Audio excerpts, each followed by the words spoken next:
I begin with a quote by President Bola Ahmed Tinubu. Human capital cannot be guaranteed unless a robust, skills-driven learning environment is created. End of quote. And staying true to his words by walking the talk, his administration affirmed commitment to equip the youths with the required skills that would enable them to compete effectively on the global stage. Through various initiatives focused on education, skills development, economic empowerment and leadership development under the Nigerian Youth Academy. An initiative which aims to train millions of young Nigerians in digital literacy, technical skills and entrepreneurship, and a bold response in reducing unemployment across the country. No doubt, investing in human capital development still remains the bedrock of growth, stability, and progress of any nation. So while government continues to put in efforts in building a better future by creating opportunities for Nigerian youths to be equipped with the requisite skills, for them to become self-reliant, how impactful have such schemes been so far? Well, tonight we beam our spotlight on skills for success, government's efforts to equip Nigerian youths, and our guest is Mr. Edmond Onwuliri. He's the Director of Planning, Research and Statistics from the National Directorate of Employment. Thank you for joining us. I'm Ruth Akwele.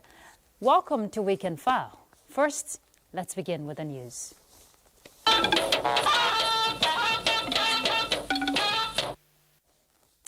West African leaders are declaring new intent to grow intra-regional trade through improved investment in critical sectors to drive economic growth for greater prosperity of the region. At the inaugural West African Economic Summit in Abuja, President Bola Tinubu says the region cannot afford to miss out of the evolving global industrial revolution.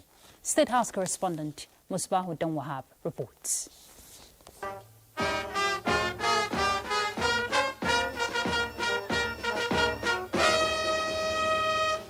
In their golden jubilee year, West African countries are taking another giant step. Decisive as it comes, it is a quest to take control of their destiny, drive regional integration higher for a more formidable economic ecosystem.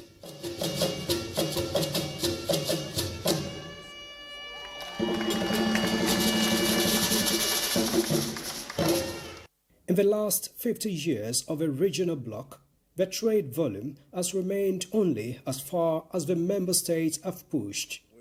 Despite its huge resources, opportunities and high youthful population, ECOWAS chairman Bola Tinubu regrets that the region is still one of the last great frontiers of economic growth, with intra-regional trade hovering around 10%.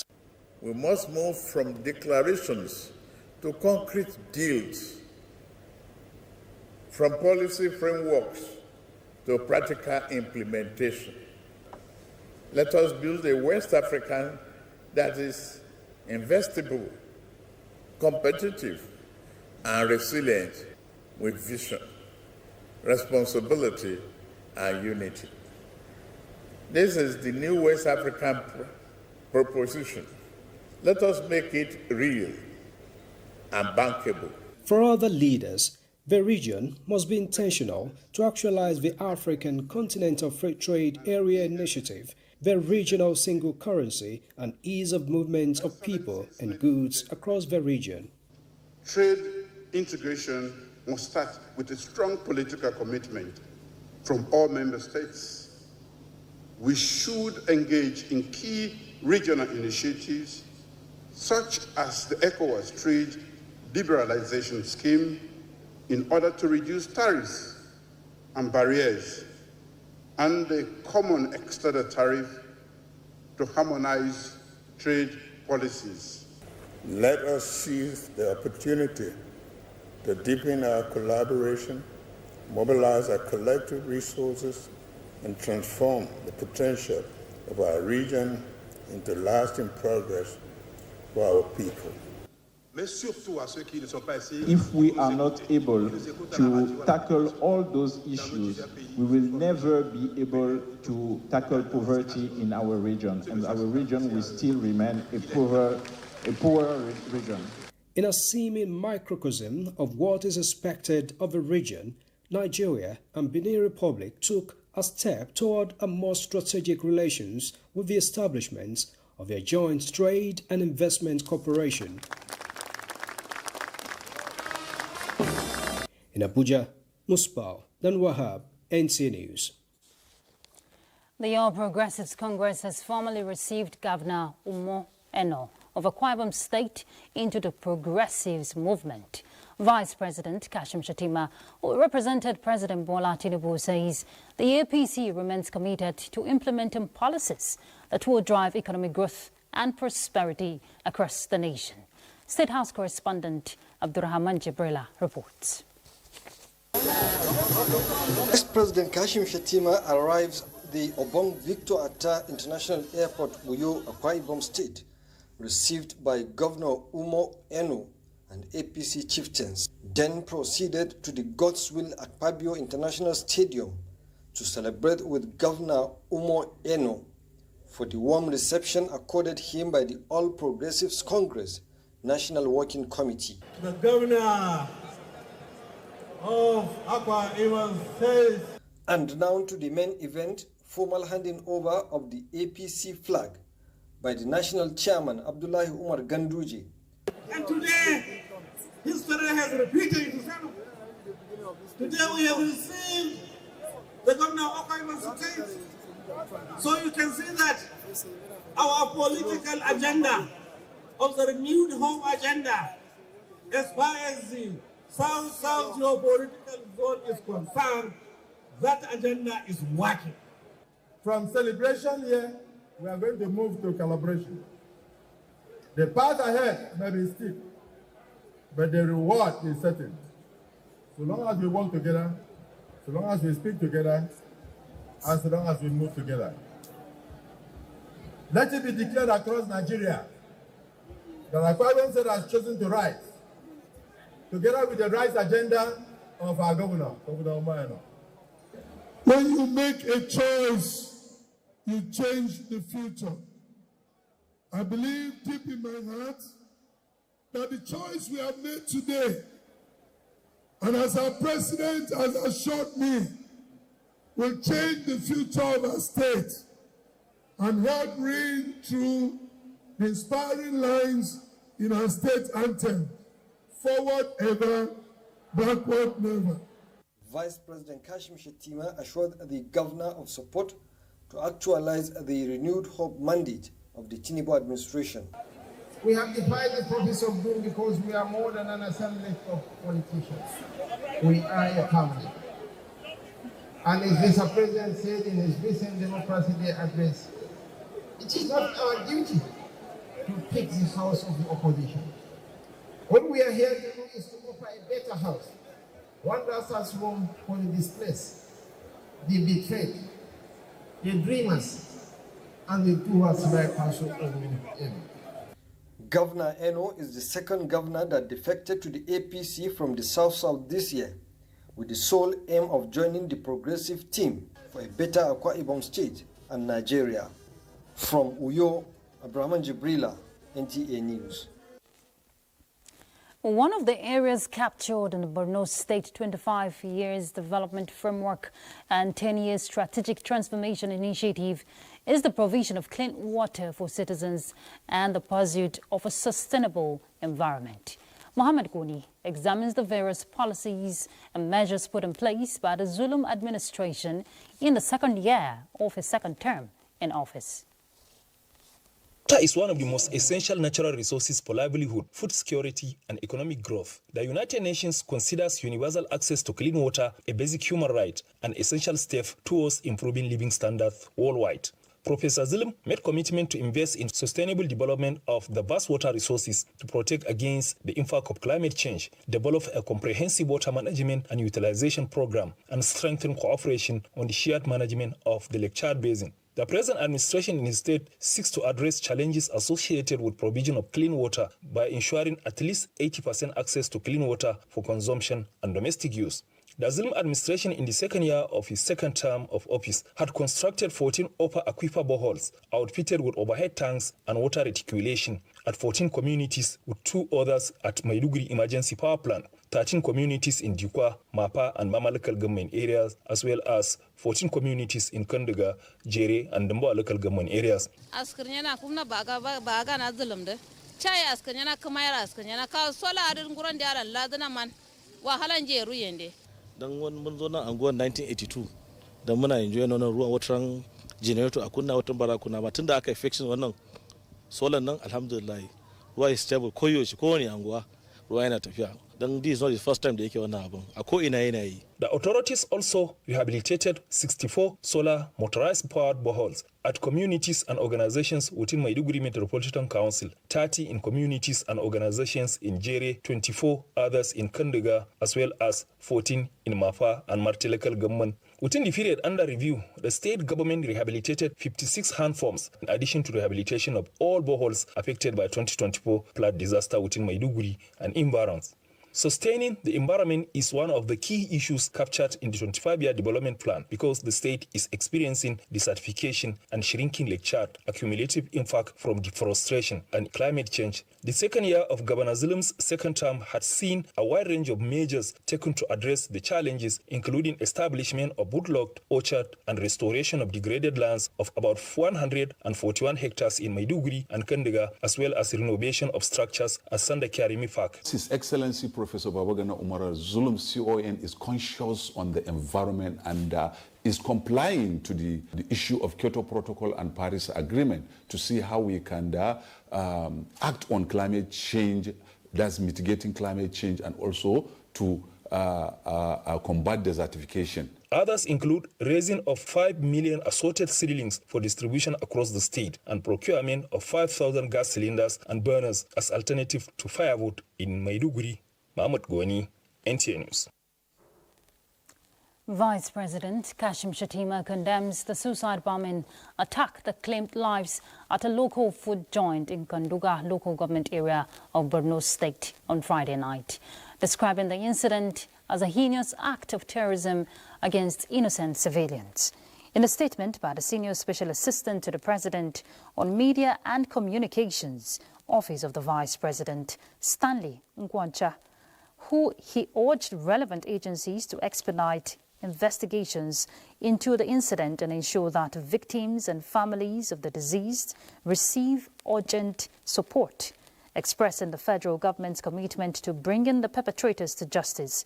VP Shettima extends heartfelt condolences to the families of the victims and the people of Borno State. The Chief of Army Staff, Lieutenant General Olufemi Oluyede, has deployed critical combat enablers, force multipliers, and additional 300 troops to boost manpower under Operation Well-Stroke. Defense correspondent Ismail Musa reports. The deployment, including mobility and protective access, is focused at enhancing troops' mobility, rapid response, and effectiveness in addressing emerging threats in the state. During the recent 7 days operational visit, Lieutenant General Oluyede presented consignment of equipment at the headquarters of the Joint Task Force in Makurdi. These combat enablers are designed to improve tactical agility, force protection, and combat readiness, particularly in difficult terrains where asymmetric threats are prevalent. While in Makurdi, the COAS reassured the people of Benue State and the North Central region that the Nigerian Army is committed to restoring peace and stability, emphasizing that under his leadership, efforts to safeguard lives and property will be intensified. The Army Chief also paid a courtesy visit to the state government, where he extended heartfelt condolences over the recent attacks resulting in the loss of life and destruction of property, and directed the immediate review of existing operational frameworks and the reinforcement of troops in volatile areas. The decision, he said, reflects the Army's responsive approach to evolving security challenges and its resolve to dismantle armed groups terrorizing local communities. The Force Commander, Joint Task Force Operation Wild-Stroke, Major General Moses Gara, appreciated the COAS for the timely support, noting that the newly inducted assets will be swiftly integrated into ongoing operations to expand operational reach and strengthen troops' morale. The latest intervention is part of the Nigerian Army's commitment to ensuring national security. In Abuja, Ismail Musa, NTA News. The Lagos State Police Command has arrested one Wasiu Akinwande, popularly known as Olorieso, a notorious hired killer and head of killers gang who, along with his multiple gangs and hoodlums, have been terrorizing Mushin area of Lagos State. Commissioner of Police, Lagos State Command, Olohundare Jimo, notes that Wasiu is the most wanted suspect in Lagos history in recent time. His arrest marks a huge success in the ongoing fight against violent crimes that are threats to security and safety of residents in Mushin and some other parts of Lagos State. He is currently in police custody under heavy security and will be charged to court. To other issues, Nigeria's former First Lady, Dame Patience Jonathan, says the economic relationship between Nigeria and Bulgaria is significant but could still be improved because Nigeria is a big regional market with rich natural resources and large population with very high entrepreneurial spirit.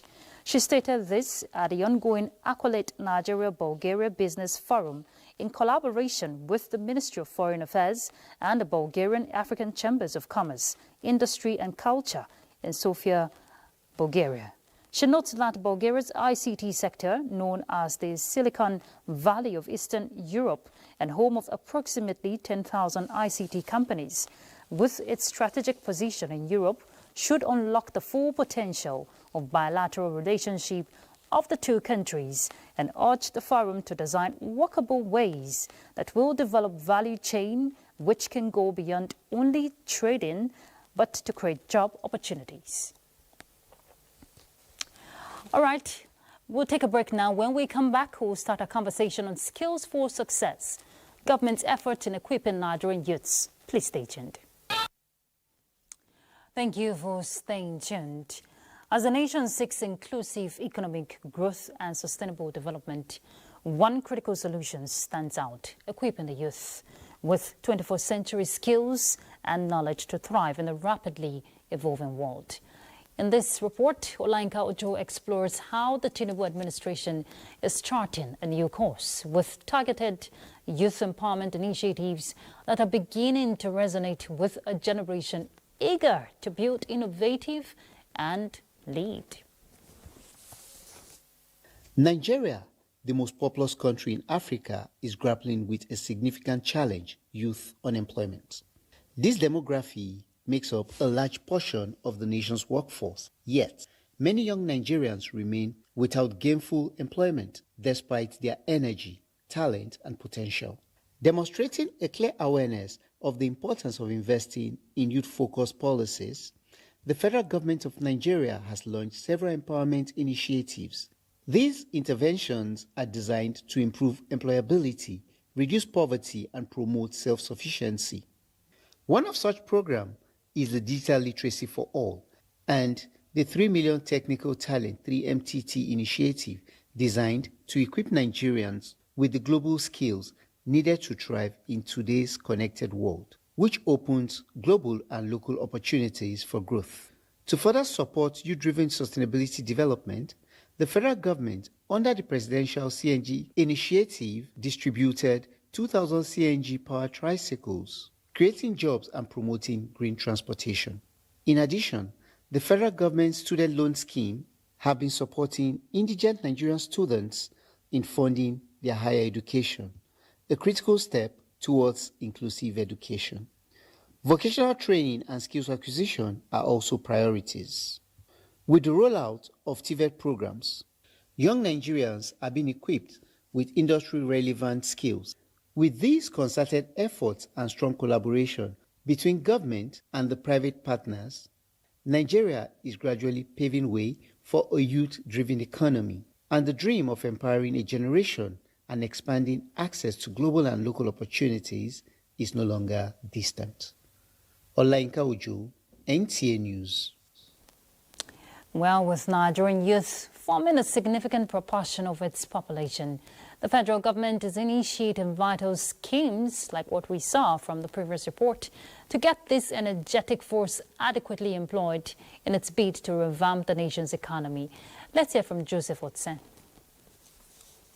The youth, aged between 15 to 35, constitute about 70% of the more than 200 million population of Nigeria, as estimated by the National Bureau of Statistics. Agencies of government, like the National Directorate of Employment, is tasked to provide windows of employment opportunities for the youth.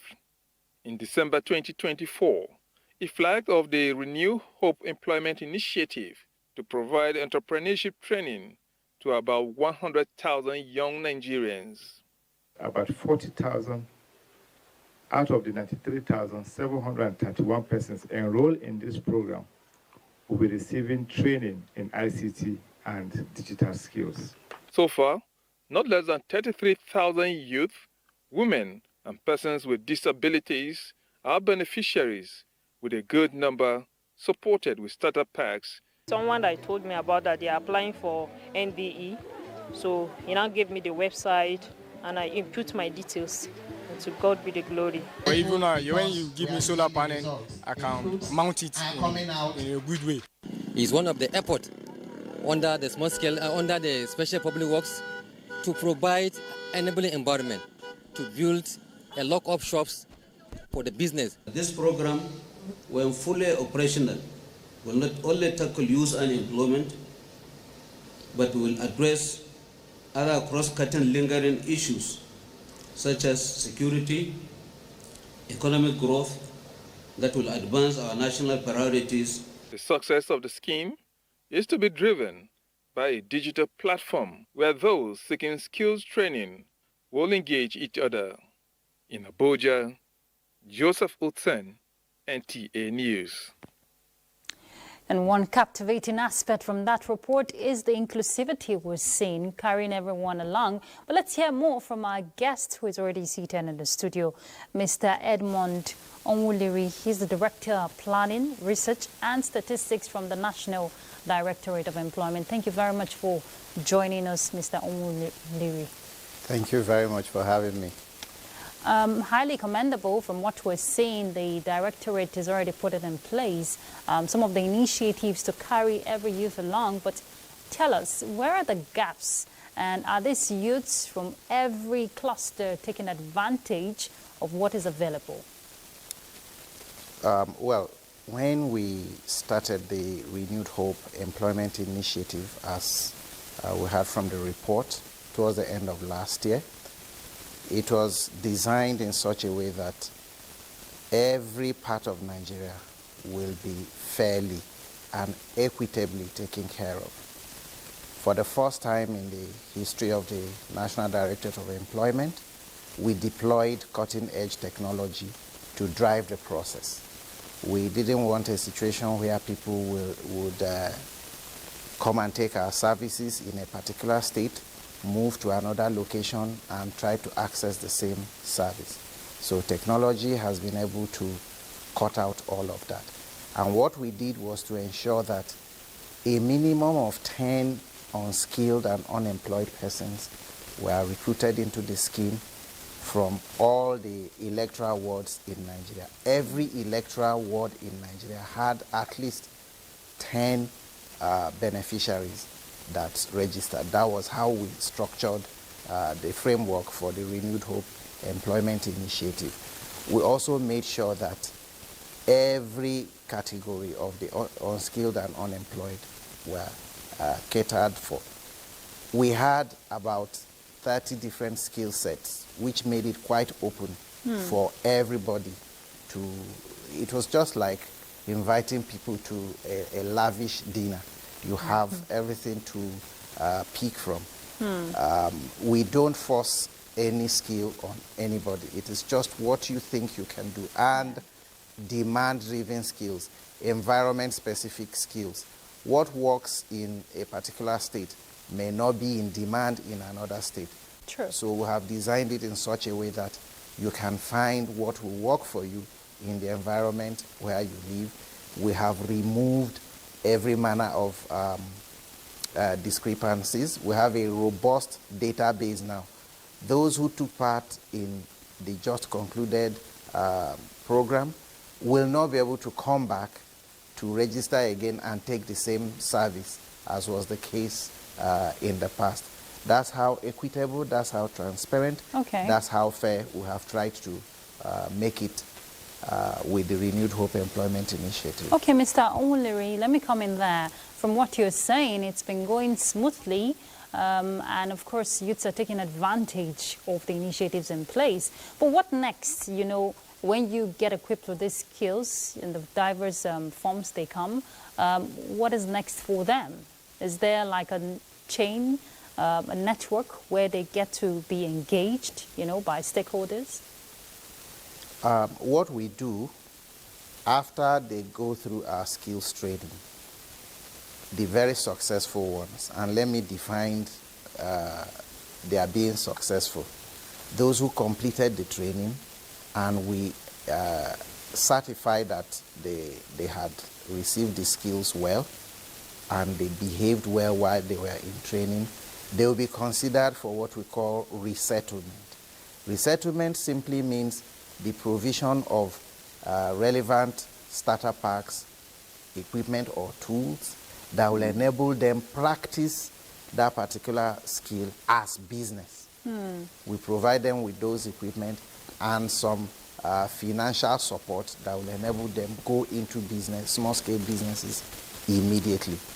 The idea of our skills training, backed up with resettlement, is to ensure that people become self-reliant. We don't want you to go through the training and then go out tomorrow looking for who would employ you.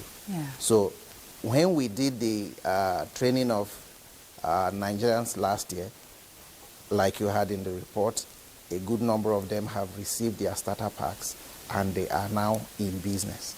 They are still within the moratorium period of the soft loan granted to them.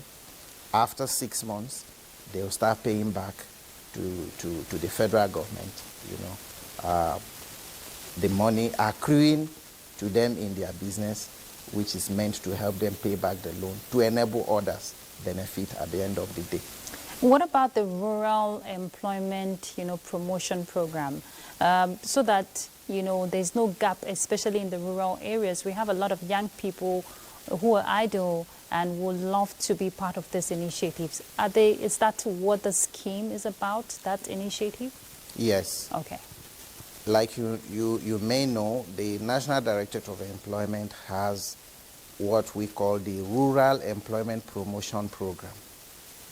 That program targets specifically agricultural activities and the value chain that it commands.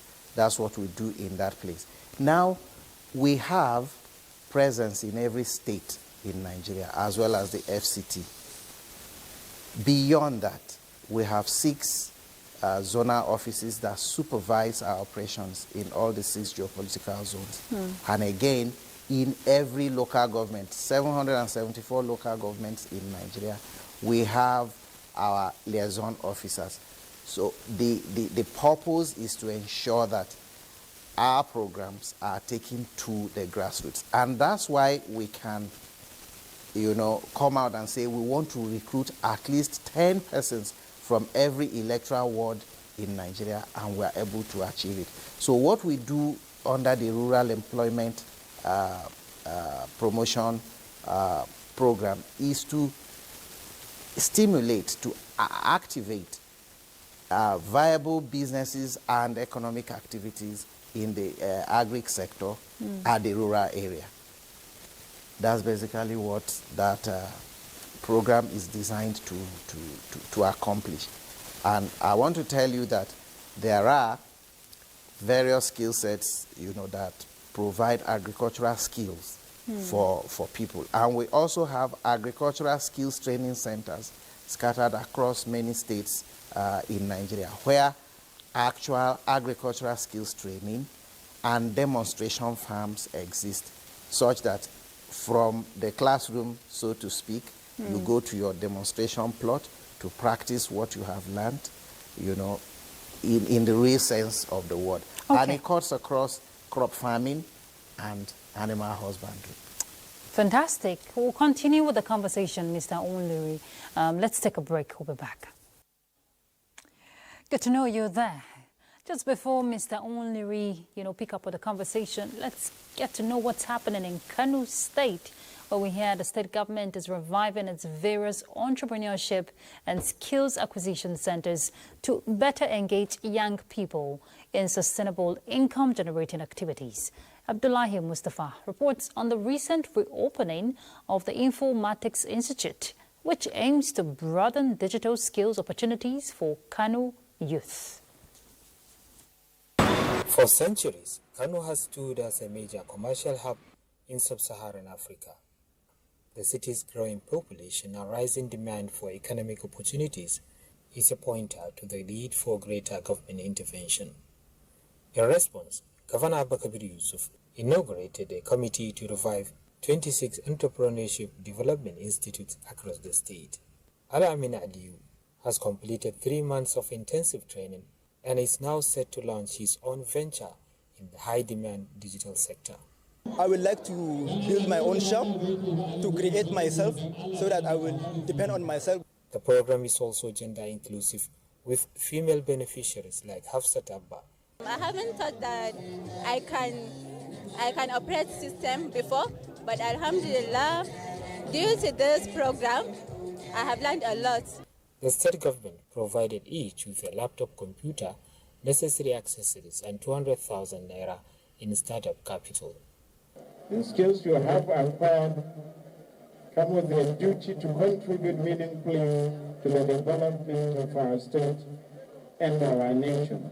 Governor Yusuf also disclosed that over 1,000 youth have completed similar training at recently reactivated institutes specializing in livestock development, horticulture, and transportation.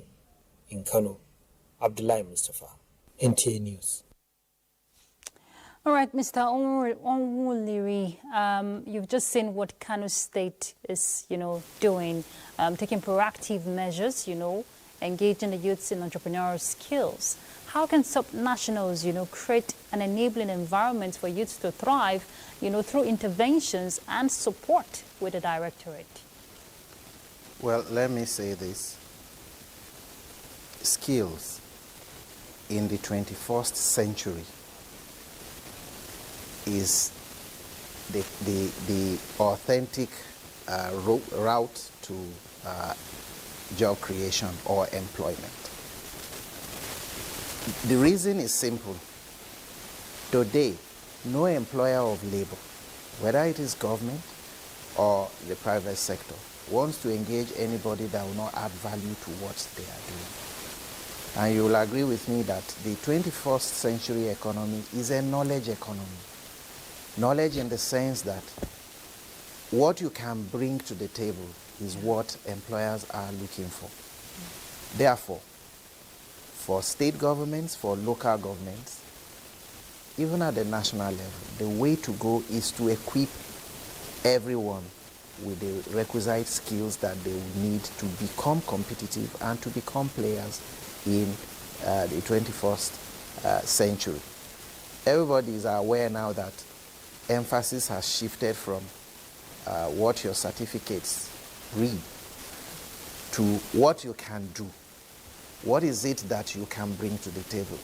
There's a saying that it is better for you to have a skill and discover that you won't need it than for you to discover one day that you will require or you need certain skills and you don't have them. That is where the money is now. That is where at this state government, are they collaborating with the directorate in the aspect of intervention? Like I said, we are present in every state. In the past, we have had quite a lot of active collaborations, or rather fruitful collaborations with state governments, local governments, faith-based organizations, community-based organizations, and we are still open to such collaborations. It is important to state that no single government, whether it is federal, state, or local government, There's no government standing alone that can tackle the challenge of mass unemployment. So it requires collaboration. It requires inter-agency synergy. Yeah. It requires everybody bringing their best game to the table, because it is a global phenomenon that is dynamic in its forms and patterns. Therefore, all the energies must be harnessed towards dealing with the problem of mass employment. No single group can go it alone. The federal government alone cannot deal with the challenge of mass unemployment. What is going on in Kano is commendable, and other states should emulate, follow suit. So very, very briefly now, what would you like to see improve and change, for the better for Nigerian youths? On a final note. I think we need to pay a lot of attention to our educational curriculum. We need to rejig it to the extent that it begins to address the realities in the labor market. There needs to be a conversation between the labor market and the educational sector, which is like the factory or the production line where you forge the labor force and move them into the labor market. There needs to be a conversation where our schools, be it from primary even to tertiary, is in sync with the needs and requirements of the labor market. That way, the educational system can begin to push out a labor force, people who fit into the type of employment opportunities that a 21st century economy requires. It is necessary that we do that. Okay, Mr. Omonlere, of course, we're beginning to see that in our schools. We're seeing secondary schools, adopt the whole vocational training, or rather skills, for young people. Let's just hope it gets better. Thank you very much for coming on Weekend File. Thank you for having me. All right, let's take a break. We'll be back shortly. Thank you for staying tuned. We're hearing there is optimism that the IBB International Golf and Country Club, Abuja, will soon be reopened for golfing activities. Excited much? Well, this is following the visit of the Minister of FCT, Nyesom Wike, to the club. While addressing stakeholders, the minister seized the opportunity to reiterate the fact that the club remains government property, which makes any tussle for its ownership an exercise in futility. Let's hear more from Francisca Bile. Almost 2 months, the IBB International Golf and Country Club Abuja has been desolate following the indefinite shutdown of the golf course by the federal government due to an escalating crisis over administrative and government reforms tied to the appointment of a new board of trustees and proposed amendments to its constitution. FCT Minister Nyesom Wike visited the IBB Golf Club, where the minister re-emphasized that the IBB International Golf and Country Club remains a government property. My interest is this is the property of government. I hand it over for you to manage. And when I came here, I was quite impressed. An intensive intervention of this facility will also boost the economic drive of this nation. I believe the minister may help to say back nine can be used to play while the repairs start from the front line. Something like that. I hope that will be approved. The minister embarked on a tour of facilities at the club in company of members of the Board of Trustees. I know someone who is very excited to hear this news because that's actually one of his favorite sports.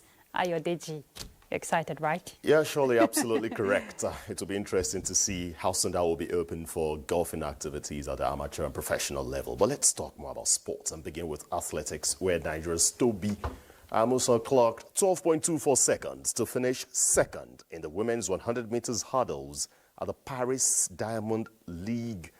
The world record holder narrowly finished second behind Grace Stark, who ran a meeting record and personal best of 12.21 seconds to win the race, just as Jamaica's Akera Nugent finished third in the race with a time of 12.3 seconds.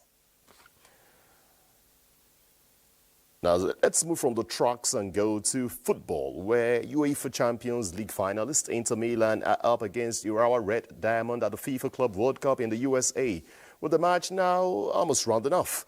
Earlier, England captain Harry Kane had a hand in both goals and his legs as well to help Bayern Munich beat Boca Juniors and qualify into the round of 16 of the tournament.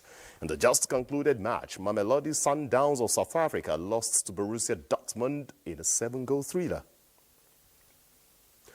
Let's switch to the world of tennis, where French #1 Arthur Fils has withdrawn from the third Grand Slam of the year, which serves off next week due to a back injury that forced him out of the French Open. The 21-year-old was forced to pull out before a third-round clash with Russia's Andrei Rublev at the Roland Garros last month because of a lower back stress fracture. Fils, ranked 15th in the world, progressed to the last 16 at Wimbledon last year. That's your sports. It's back to Ruth. Thank you very much, Ayo. Yeah. And of course, you know what's next. It should be weather update. Let's get that. My name is Joyce Ogunle, and here's your weather update. Rainfall activities continue to intensify across the country, and we're expecting more wet conditions in the coming days. By Sunday, there's a good chance of early morning thunderstorms across the western parts of the northern region. This includes cities like Kaduna, Kebbi, Niger, some parts of Adamawa, Taraba, Bauchi, Nasarawa, Plateau, the Federal Capital Territory, and parts of Benue State. Meanwhile, moderate light rain showers are likely in parts of Cross River, Akwa Ibom, and Port Harcourt. For the rest of the country, expect a mostly cloudy start to the day, with showers and isolated thunderstorms developing later in the afternoon and evening. Cities such as Gombe, Bauchi, some parts of Taraba, Adamawa, Borno, Kano, Kaduna, Katsina, parts of Kebbi, as well as parts of the central states and the southern region of the country could experience moderate rainfall during those periods. And that's it from this end. Join us again.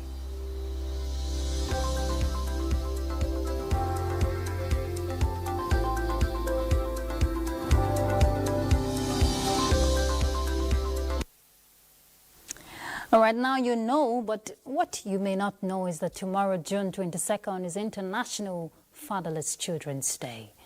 Now, while divorce and separation, as well as parental alienation, are the most prominent causes of father's absence, the absence of a father can have a range of effect on a child's behavior, resulting in psychological distress and, in most cases, poor academic attainment.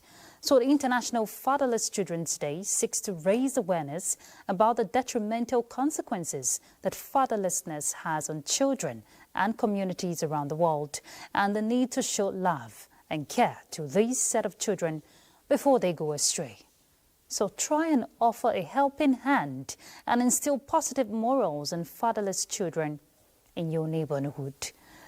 Well, that's the size of Weekend File tonight. Thank you for being part of it. See you next weekend. I'm Ruth Aguele. Good night.